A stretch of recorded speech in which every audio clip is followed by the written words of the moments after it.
Hello friends, my name is Anurag Jaiswal. आप सभी का हमारे इस यूट्यूब चैनल सीजीपीएससी गाइड में एक बार फिर से स्वागत है। आज के हम अपने इस वीडियो लेक्चर में प्रकाश के परावर्तन और अपवर्तन से संबंधित महत्वपूर्ण वस्तुनिष्ठ प्रश्न देखेंगे। जो हम लोग प्रकाश का परावर्तन व अपवर्तन पढ़ेंगे वो हम लोग समतल सतह और गोलीय सतह दोनों के लिए देखेंगे। यह हमारे इस वीडियो सीरीज का पहला भाग है जो कि आपके प्रयोगशाला परिचारक परीक्षा के लिए बहुत ही महत्वपूर्ण साबित होने वाला है। तो आप लोग इस वीडियो को अंत तक जरूर देखें। तो चलिए हम लोग अपने आज की इस वीडियो लेक्चर को प्रारंभ करते हैं। हमारा पहला प्रश्न है, निम्न में से कौन सा कथन सत्य है। तो यहाँ पर 3 कथन दिया गया है, जिसमें से पहला है प्रकाश सरल रेखा में गमन करती है, जो कि बिल्कुल सत्य है। दूसरा है प्रकाश की प्रकृति तरंग और कण दोनों के समान होती है, तो ये कथन भी सत्य है। तीसरा है निर्वात में प्रकाश का वेग 3 गुणा 10 का घात 8 मीटर प्रति सेकेंड है, जो कि ये कथन भी सत्य है। इसलिए हमारा जो सही उत्तर होगा वो है ऑप्शन सी। यहाँ पर तीनों ही कथन बिल्कुल सत्य है। हमारा अगला प्रश्न है, प्रकाश किस प्रकार की तरंग होती है। तो हमारा जो सही उत्तर होगा वो है ऑप्शन ए, अनुप्रस्थ तरंग। ठीक है, तो आप लोग को याद रखना है प्रकाश एक अनुप्रस्थ तरंग है और यह विद्युत चुंबकीय तरंग के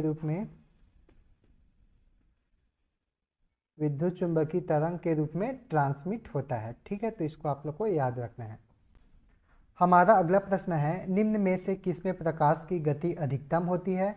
तो यहाँ पर हमारे पास क्या क्या ऑप्शन दिया है, पहला हीरा, दूसरा निर्वात, तीसरा कांच, चौथा जल। तो हम लोग देखते हैं कि जो हीरा है उसमें प्रकाश की गति कितनी होती है, तो 1.24 गुणा 10 का घात 8 मीटर प्रति सेकेंड। निर्वात में हम लोग जानते हैं कि प्रकाश की चाल कितनी होती है, तो 3 गुणा 10 का घात 8 मीटर प्रति सेकेंड। कांच में अब हम लोग देखते हैं तो कांच में कितना होता है प्रकाश का चाल, तो 2 गुणा 10 का घात 8 मीटर प्रति सेकेंड। और जल में कितना होता है प्रकाश की चाल, तो 2.25 गुणा 10 का घात 8 मीटर पर सेकेंड।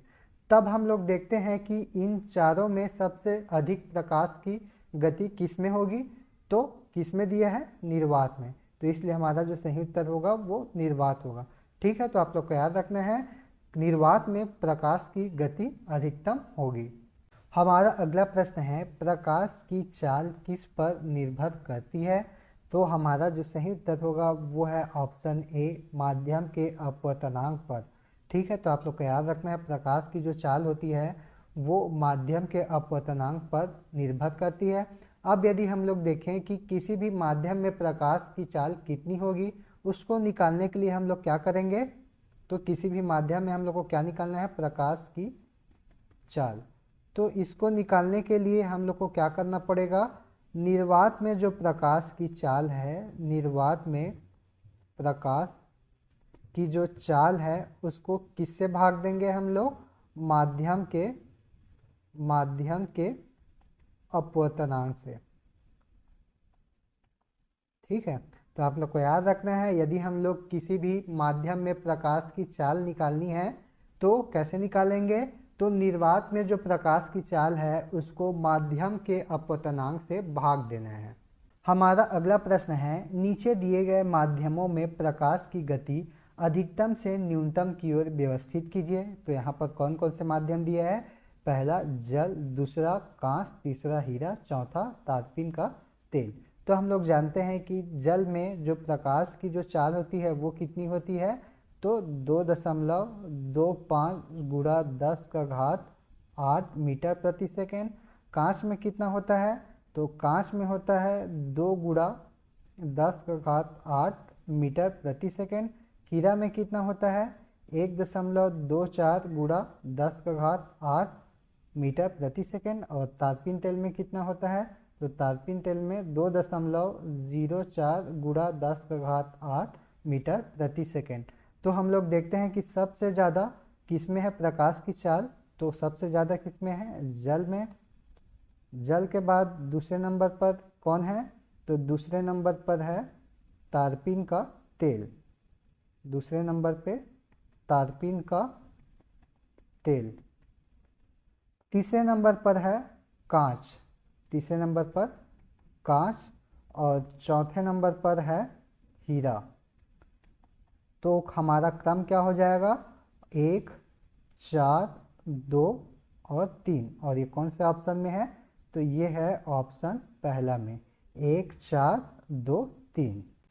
हमारा अगला प्रश्न है, सूर्य का प्रकाश पृथ्वी पर लगभग कितने समय में पहुंचता है। तो हमारा जो सही उत्तर होगा वो है ऑप्शन सी, 8 मिनट में।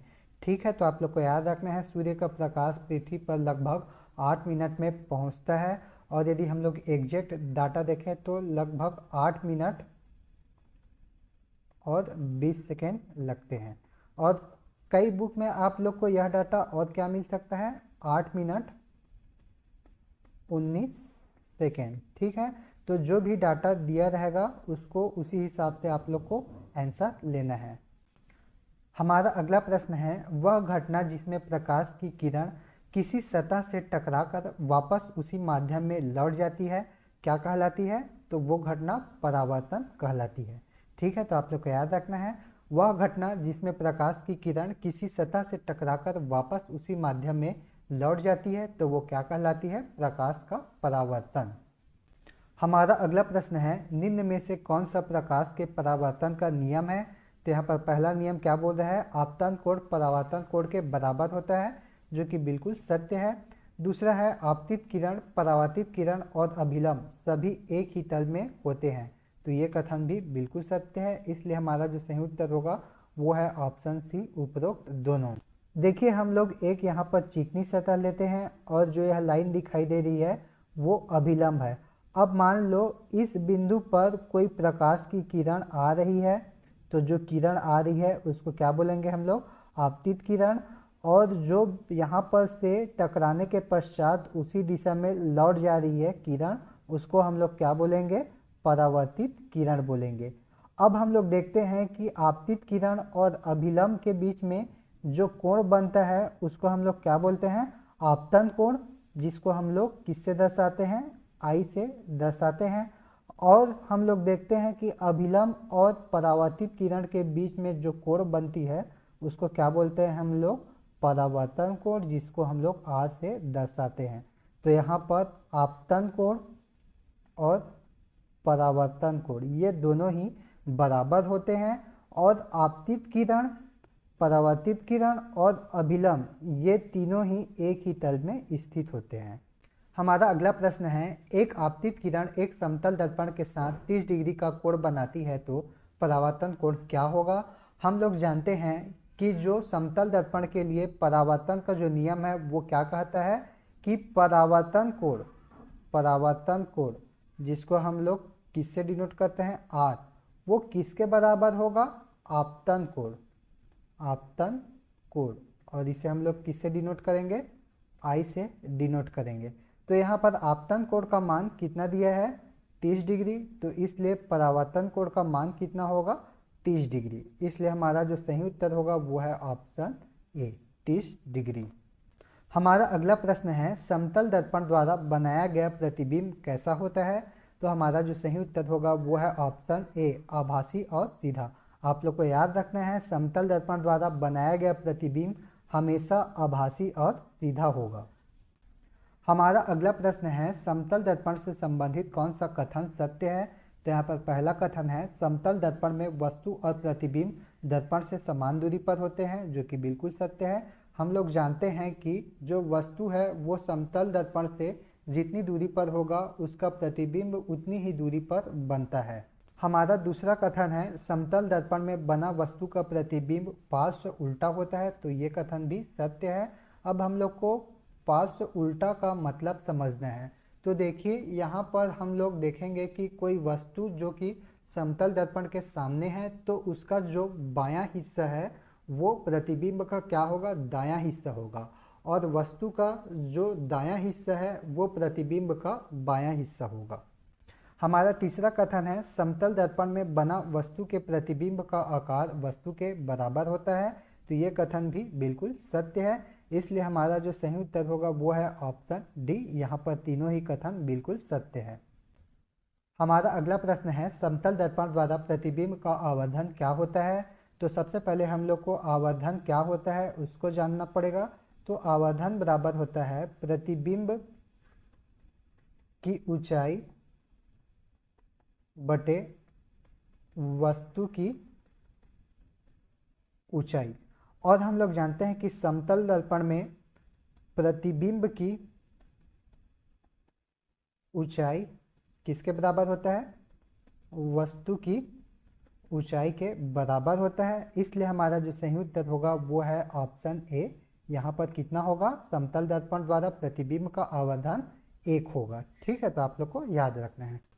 हमारा अगला प्रश्न है समतल दर्पण को 2 थीटा कोण से घुमाने पर परावर्तित किरण कितने कोण से घूम जाती है। तो हमारा जो सही उत्तर होगा वो है ऑप्शन सी 4 थीटा।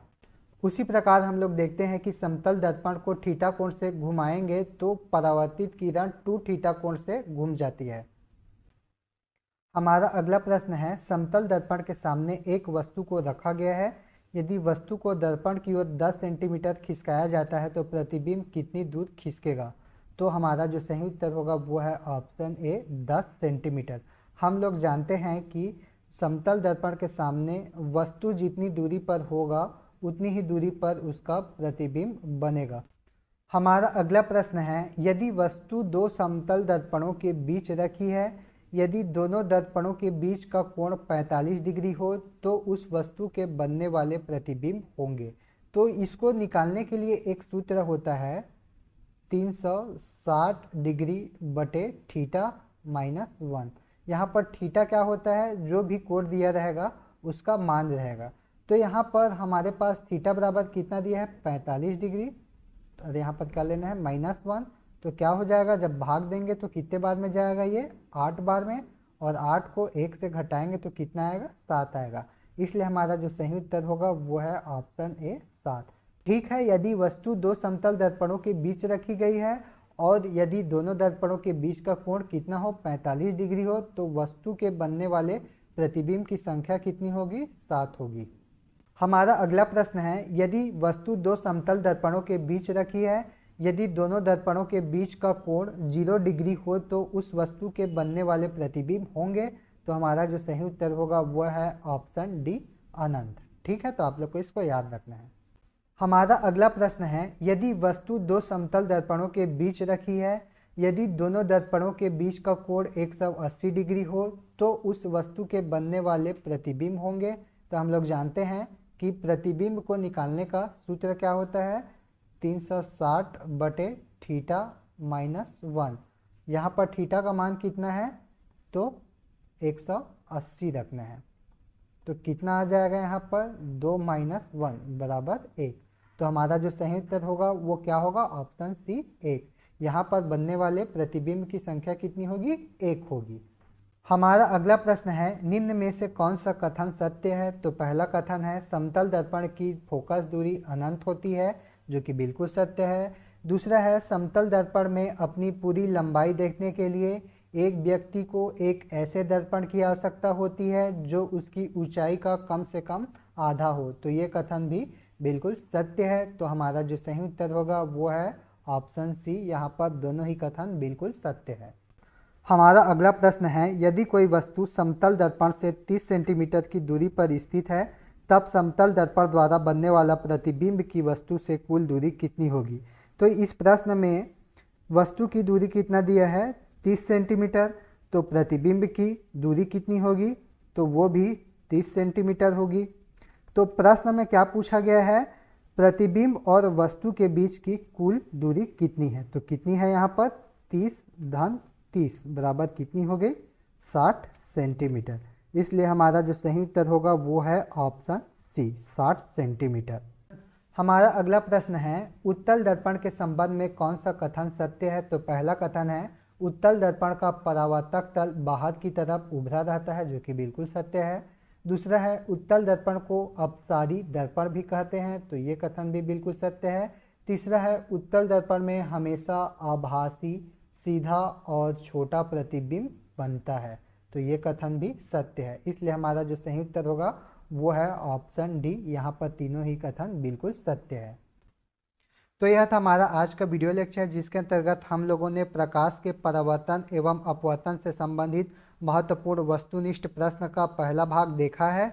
यदि आप लोगों को यह वीडियो पसंद आता है तो इस वीडियो पर लाइक और कमेंट करना न भूलें। साथ ही हमारे इस चैनल को सब्सक्राइब जरूर करें। आज के लिए बस इतना ही। धन्यवाद।